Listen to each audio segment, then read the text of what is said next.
मतलब first question है, निम्न में से कौन सी संरचना मादा भाइजनांगों में सम्मिलित है। ये पूछ रहा है कि स्टूडेंट जो फीमेल एक्सटर्नल जेनिटल पार्ट्स होते हैं उनके अंदर कौन सी स्ट्रक्चर सम्मिलित है। तो एक तो अपना मॉन्स पीविस होता है, लेविया माइनोरा होता है। एक्सटर्नल में पूछ रहा है स्टूडेंट, किस में पूछ रहा है, अंडा से नहीं होता, गर्भाशय भी नहीं होता, क्लाइटोरिस होता है, और आपका हाइमेन होता है, और लेविया माइजोरा होता है। ठीक है, तो इसका करेक्ट आंसर क्या होगा, फोर्थ। स्टूडेंट चलते हैं नेक्स्ट क्वेश्चन की तरफ। अपना नेक्स्ट क्वेश्चन है 152 जो आपकी स्क्रीन पे है। ये पूछ रहा है जो मेमोरी ग्लैंड्स होती हैं उनकी स्ट्रक्चर के बारे में पूछ रहा है कि उनमें क्या क्या होता है। तो आप क्वेश्चंस पढ़ें, कई स्तन नलिकाएं मिलकर एक बृहद खाली जगह बनाती हैं जो खाली जगह बी से जुड़ी होती है, जिससे जिसके दुग्ध स्तन से बाहर निकलता है खाली जगह। तो ए व बी को पहचानिए। तो स्टूडेंट आपको पता है कि मेमिलरी डक्ट मिलके क्या बनाती है, mammillary एम्पूला। Sapna Kumari good afternoon, good afternoon. बताइए 152 जो मेमिलरी डक्ट होती है वो मिलके क्या बनाती है, मिलके बनाती है मेमोरी एम्पूला। और एम्पूला किससे कनेक्ट होता है, एम्पूला जिससे दुग्ध स्तन से बाहर निकलता है। ठीक है, तो एम्पूला मेमोरी एम्पूला किससे कनेक्ट होता है, लेक्टिफेरस डक्ट से, दुग्ध वाहिनी से। तो इसमें दोनों क्या आएंगे, सेकंड आंसर करेक्ट है इसका। बताइए नेक्स्ट क्वेश्चन 153 कौन सी ग्लैंड के स्रावण से शुक्रिय प्लाज्मा का निर्माण होता है। तो बताइए भैया, बताइए स्टूडेंट, तो बताइए दोस्तों क्या होगा इसका आंसर। कौन सी ग्रंथि के स्रावण से सेमिनल प्लाज्मा का फॉर्मेशन होता है, जल्दी से बताइए। सिक्रेशन सेमिनल प्लाज्मा का कौन कौन सी ग्लैंड है जिनके कारण होता है। तो सभी बच्चों को पता है, बहुत इजी क्वेश्चन है, जल्दी कमेंट करके बताइए। सपना कुमारी मीना, अदर स्टूडेंट जल्दी से बताइए। तो student prostate gland, seminal gland और बल्बो यूरेथ्रल ग्लैंड, इन तीनों का जो सिक्रेशन होता है वही सेमिनल, गलत, सेमिनल प्लाज्मा का निर्माण करता है। कौन कौन करता है, प्रोस्टेट ग्लैंड, सेमिनल ग्लैंड और बल्बो यूरेथ्रल। ठीक है, चलते हैं नेक्स्ट क्वेश्चन, बहुत इजी क्वेश्चन है, इसको आप स्लिम स्टिक्स ना करें, है ना। हाँ, बताइए 154 शुक्राणुओं का शुक्र जनन नलिकाओं से मुक्त होना, सेमिनिफेरल ट्यूबल से स्पर्म का रिलीज होना, release of sperm from seminal. तो बच्चों इस टर्म के लिए क्या उपयोग करते हैं, 5 स्टार क्वेश्चन से पूछ लिया जाएगा एग्जाम में। 154 तो इस प्रोसेस को कहते हैं अपन स्पर्मिएशन, स्पर्मिएशन। ठीक है, जिसमें शुक्राणु कहां से रिलीज होते हैं, सेमिनिफेरस ट्यूबल से, सेमिनिफेरस ट्यूबल से। सेकंड नहीं है, थर्ड है इसका आंसर, स्पर्मिएशन। सेमिनिफेरस ट्यूबल से रिलीज होना किसका, स्पर्म का। बच्चों आप पढ़ते नहीं हो, है ना, पढ़ा करो, फोन कम चलाया करो। ठीक है, तो इसका स्पर्मिएशन आंसर है। बच्चों स्लिमिस्टिक्स ना करें, जल्दी से बताइए आंसर। अगर आप ज्वाइन कर चुके हैं क्लास, ये कुछ टाइम बचा है, लास्ट टाइम रिवीजन चल रहा है, कैसे भी करके कर लो। Nursing student last time revision चल रहा है, आप लोग मेहनत कर लो, बस कुछ ही टाइम बचा है एग्जाम होने में। स्पर्मिएशन समझ गए। चलते हैं, ये एक क्रोमोसोम की उसकी स्पर्म की स्ट्रक्चर दी, तो आपको इसके पार्ट बताने कौन कौन सा होता है। तो बताओ स्टूडेंट, ए पार्ट क्या है, बी पार्ट क्या है, सी पार्ट क्या क्या है, जल्दी से बताइए बिना किसी देरी के। तो सर पढ़ते हैं बहुत कंफ्यूज हो जाता है।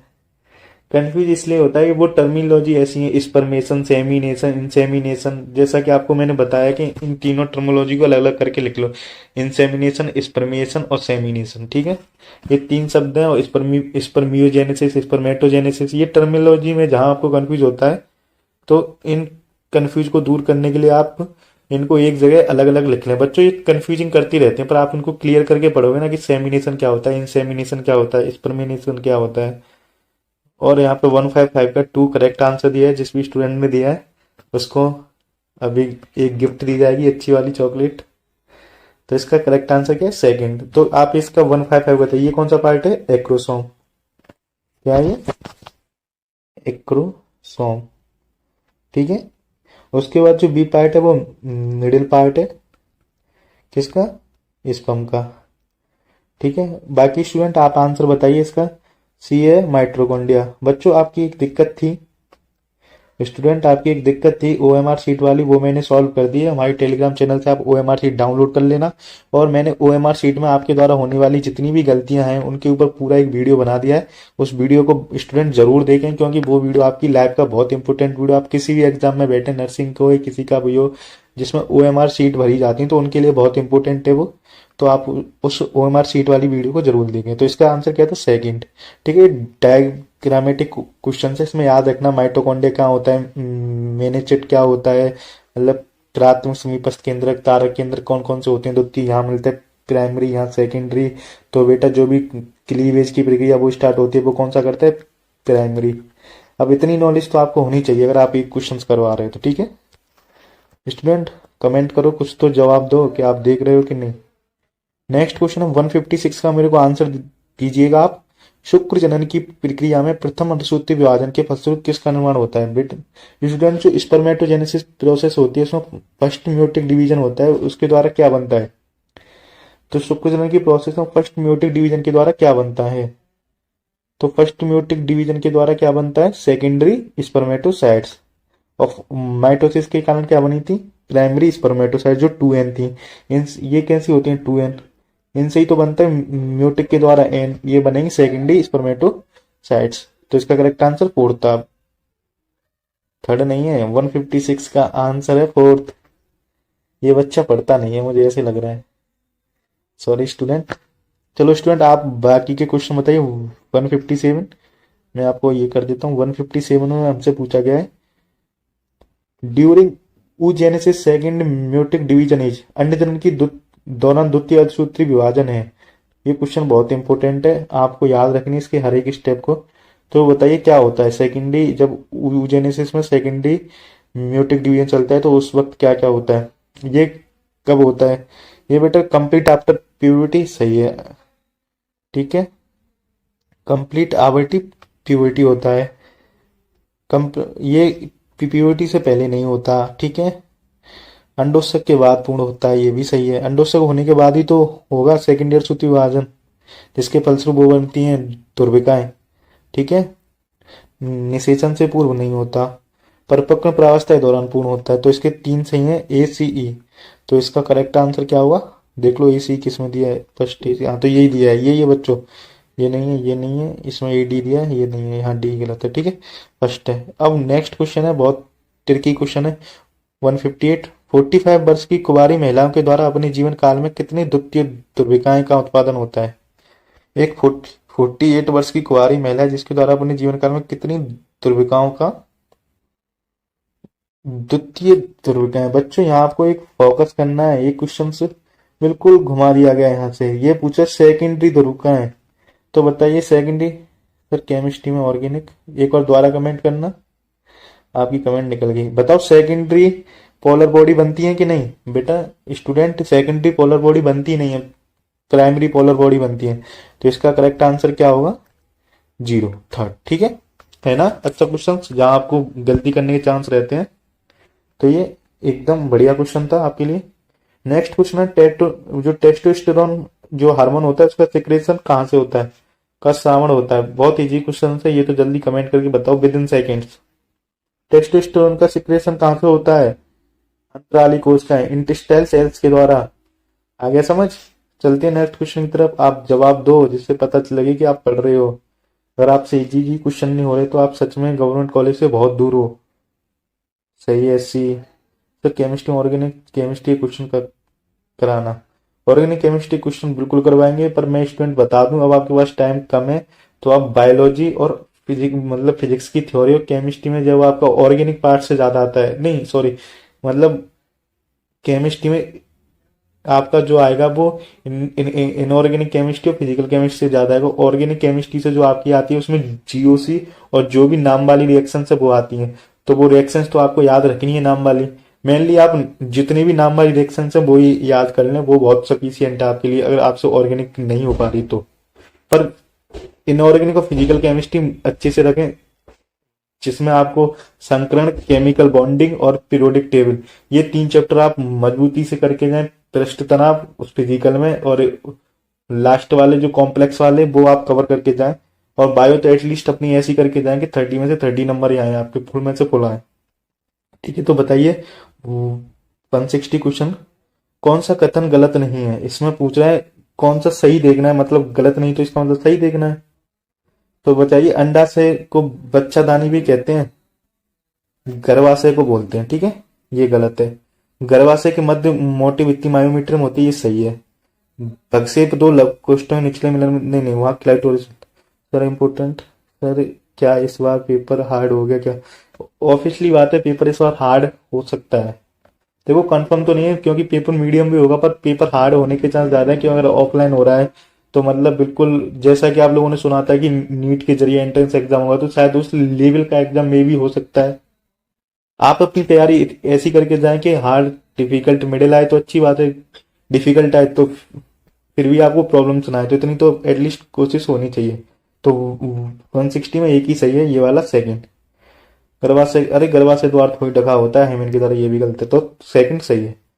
बताइए नेक्स्ट क्वेश्चन 161, मासिक चक्र की कौन सी प्रावस्था में प्रोजेस्टेरोन का स्तर उच्चतम होता है? प्रोजेस्टेरोन का लेवल कौन सी फेज में हायर होता है बच्चों, जल्दी बताइए स्टूडेंट। प्रोजेस्टेरोन क्या है? एक सिक्रेशन, सिक्रेशन कौन सी फेज में होता है?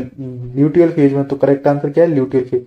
कमेंट करके बताया करो आपको, अगर आपको रिप्रोडक्शन वाले चैप्टर के मतलब भी क्वेश्चन याद नहीं है तो आप क्या करोगे बच्चों, इसलिए हार्ड वर्क जरूरी है अगर गवर्नमेंट कॉलेज चाहिए तो, ठीक है।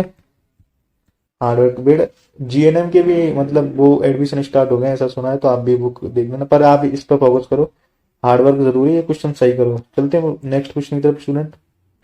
अब जितने भी बच्चे नए हैं पुराने हैं, वो एक बार, जो नए बच्चे ज्वाइन है वो चैनल को प्लीज सब्सक्राइब करें, क्योंकि यार आपके लिए इतनी मेहनत कर रहे हैं तो स्टूडेंट आपका भी फर्ज बनता है कि हमें एक सपोर्ट करें। ठीक है, वीडियो को लाइक कर दिया करें और शेयर कर दिया करें, जो भी आपके फ्रेंड्स वगैरह हैं जो नर्सिंग के एंट्रेंस एग्जाम की तैयारी कर रहे हैं, उनके लिए एक छोटी सी हेल्प आपके लिए बहुत अच्छा काम करेगी। कर भला तो हो भला, एक ही चीज जानो स्टूडेंट। 162 का आंसर दो, निम्न में से कौन सा हार्मोन अंडोत्सर्ग के लिए उत्तरदायी है? बताइए अंडोत्सर्ग के लिए कौन सा हार्मोन उत्तरदायी है, जल्दी से बताइए with in seconds. LH hormone, hormone उत्तरदायी होता है, ठीक है। नेक्स्ट क्वेश्चन आपको बताना है, क्योंकि क्वेश्चन ज्यादा है, हमें 30 मिनट में पूरे कवर करने, 30 मिनट का टाइम सेट कर रखा है, उसके बाद अपना लाइव सेशन खत्म होगा। ओह ये रहा। चलिए, आवर्त चक्र सिर्फ मनुष्यों में मिलता है या इसमें आपको सही गलत का फैसला करना है, ठीक है। इसमें आपको सही गलत का फैसला करना है। 163 में आवर्त चक्र सिर्फ मनुष्यों में मिलता है। नेक्स्ट रजोधर्म तभी आता है जब मोचित अंडाणु निषेचित हुआ है। थर्ड है एलएच तथा एफएसएच दोनों ही आवर्त चक्र के मध्य में अपने उच्चतम स्तर को प्राप्त करते हैं। फोर्थ है यदि निषेचन ना हो तो पीतपिंड अपसाहित हो जाएगा। ये और लास्ट है the first menstrual occurs just before puberty is called menarche, मतलब वनारंभ से ठीक पहले होने वाले प्रथम रजोधर्म को रजोदर्शन कहते हैं। तो इसमें जल्दी से बताइए 163 का आंसर। मनुष्यों में आवर्त चक्र मेंस्ट्रुअल साइकिल आकर्षण ह्यूमन बीइंग ओनली नहीं, सभी मेमल्स या स्तनधारियों में मिलता है, ठीक है। रजोधर्म तभी होता है जब मोचित अणु, रजोधर्म तभी हो जाता है जब मोचित अंडाणु निषेचित होता है, ऐसा तो कोई है नहीं, ठीक है। सपना कुमारी, मीना बी, बेटा नहीं, इसका करेक्ट आंसर बताना 163 का। 163 का करेक्ट आंसर फोर्थ है, ठीक है। बाकी ये दोनों सही है, एलएचएफ दोनों आर्च के मध्य अपने उच्चतम स्तर पर होते हैं। यदि निषेचन नहीं होता तो पीतपिंडी अपसाहित हो जाता है। ये यौनांग से ठीक पीने वाले प्रथम रजोधर्म को यौवन और the first menstrual occurs just before puberty is called menarche, ठीक है। तो इसका बहुत चलते हैं स्टूडेंट नेक्स्ट क्वेश्चन की तरफ। आपको नेक्स्ट क्वेश्चन बताना है 164, आवर्त चक्र के कौन से दिन पर अंडोत्सर्ग होगा होता है? बहुत इजी क्वेश्चन, जल्दी कमेंट करके बताइए, मैं इसमें आपको ज्यादा टाइम नहीं दूंगा। अंडोत्सर्ग कौन से दिन पर होता है बेटा? 40 डे पे, ठीक है। नेक्स्ट क्वेश्चन है, महिलाओं में 50 वर्ष की आयु की लगभग प्रजनन क्षमता का खत्म हो जाना कहलाता है रजोनिवृत्ति। ठीक है, मीनोपोज।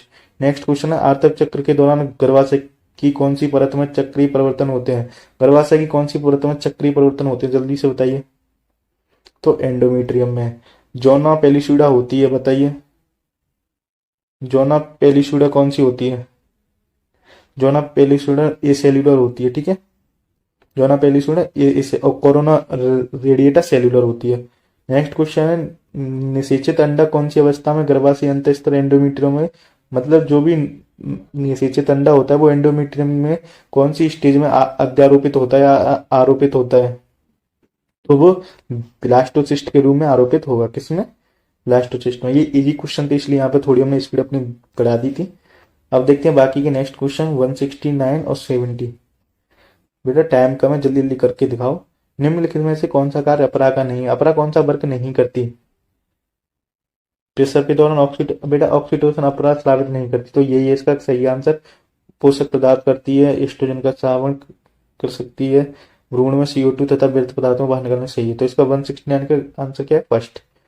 भ्रूण में पहली गतिशीलता व सिर पर बालों का उगना गर्भावस्था की कौन से माह में मिलता है? पहली गतिशीलता और सिर पर बालों का उगना, बताइए स्टूडेंट। 5वें माह में होता है। कौन से में? 5 मंथ के स्टूडेंट में फर्स्ट बार मूवमेंट्स और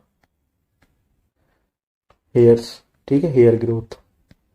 चलते हैं स्टूडेंट नेक्स्ट क्वेश्चन की तरफ। 171 है, निम्न में से कौन सा कथन प्रसव के संदर्भ में गलत नहीं? इसमें अपन को सही देखना है। ठीक है, प्रसव के लिए संकेत पूर्ण विकसित गर्भ तथा अंडाशय से उत्पन्न होते हैं स्टूडेंट, ये बिल्कुल सही है। रिलैक्सन हार्मोन प्रवेश के दौरान प्यूबिक सिम्पाइसिस को फैलाता है, गलत नहीं है। ये अंडाशय से नहीं, गर्भाशय से मिलते हैं। ठीक है, ये बिल्कुल सही है। थायरोक्सिन मुख्य प्रसव हार्मोन गलत है। प्रसव पीड़ा ग्लेसियस तथा ये नहीं। ठीक है, ऑक्सीटोसिन होता है, तो इसका करेक्ट आंसर क्या है? सेकंड। इसमें अंडाशय से नहीं स्टूडेंट, किससे प्राप्त होते हैं? गर्भाशय से। ठीक है, इस साइज थोड़ा और छोटा कर लेना है। नेक्स्ट है 172, दुग्ध निष्कासन के लिए उत्तरदायी हार्मोन, जो मैंने आपको बताया था मसल्स में भी कॉन्सेंट्रेशन के लिए क्या होता है? ऑक्सीटोसिन। ठीक है, ऑक्सीटोसिन इसका आंसर है। इजी क्वेश्चन था, इसलिए थोड़ी स्पीड फास्ट रख रहे हैं अपन। नेक्स्ट क्वेश्चन है, भारत में परिवार नियोजन कार्यक्रम की शुरुआत कब की गई थी? बबनलाल चौधरी। ये ठीक है। 173 का बताइए कि परिवार नियोजन कार्यक्रम भारत में कब स्टार्ट किया था? तो स्टूडेंट परिवार नियोजन कार्यक्रम भारत में 1951 में किया गया था। कब से किया गया था? 1951। ठीक है, नेक्स्ट क्वेश्चन इजी क्वेश्चन है, निम्नलिखित में से कौन सा गर्भ निरोधक के उपाय के असफल होने की दर सर्वाधिक होते हैं? कौन सा इसमें से गर्भ निरोधक उपाय है जो ज्यादा फेल होता है? जो नेचुरल मेथड होते हैं बच्चे स्टूडेंट, वो बहुत ही ज्यादा उनके मतलब असफल होने की दर अधिक होती है, वो सफल होने की दर उनकी कम होती है, क्योंकि बैरियर मेथड IUD और ये केमिकल मेथड, ये बहुत ही केमिकल मेथड वगैरह IUD ये एडवांस टेक्निक की होते हैं जो पर नेचुरल कंट्रोल करते हैं। नेचुरल मेथड होते हैं, उनके सफल होने के चांस बहुत कम होते हैं। नेक्स्ट क्वेश्चन है, आर्तव चक्र के दौरान सुरक्षित काल माना जाता है, तो बताइए 175 का आंसर। शुरुआती 7 दिन या अंतिम 7 दिन या फिर 10 से 17 दिन? जो बेटा सुरक्षित काल माना जाता है आर्तव चक्र के दौरान, वो शुरुआती 7 दिन और अंतिम के 7 दिन होते हैं। 10 से 17 दिन वाला कैसा होता है? Risky period. तो D answer Babanlal Chaudhary, your correct answer. Next question 176, बंदेकरण की विधि जिसमें शुक्र वाहिनी का छोटा सा भाग काट कर बांध दिया जाता है, बहुत शुक्र वाहिनी का पूछा है, तो वैक्सोटोमी। बहुत इजी क्वेश्चन था, इसका करेक्ट आंसर सबको पता था। 16। नेक्स्ट क्वेश्चन है आपका 177, कॉपर टी के कार्य बताने हैं आपको। कॉपर टी क्या क्या करता है? कॉपर टी का एकदम कार्य बताना सही। ये अंडोत्सर्ग को रोकता है, गलत। बट स्टूडेंट ये निषेचन को रोकता है, ये तो दोनों है गलत। तो इसको याद रखना है, कॉपर टी का वर्क क्या है? फर्टिलाइजेशन से प्रिवेंट करता है। ठीक है, फर्टिलाइजेशन प्रिवेंट, याद रखना है। ये कॉपर टी का मुख्य कार्य क्या है? निषेचन से रोकना। बताइए एमटीपी कब तक सुरक्षित रहता है? एमटीपी कब तक सुरक्षित रहता है? एमटीपी कब तक सुरक्षित रहता है?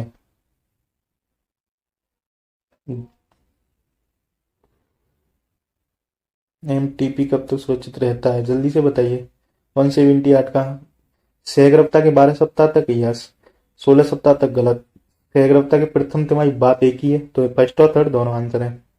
नेक्स्ट क्वेश्चन है 179, और 180। ये लास्ट दो क्वेश्चन है आपके लिए, बताइए इनका जल्दी आंसर। 170 निम्न में से कौन सी तकनीकी का उपयोग ऐसे बंधे दंपति के लिए किया जाता है जिसमें पुरुष असामान्य हो। बेटा यहाँ जो स्टूडेंट, यहाँ जो दिक्कत है वो क्या है, मेल में एबनॉर्मलिटी।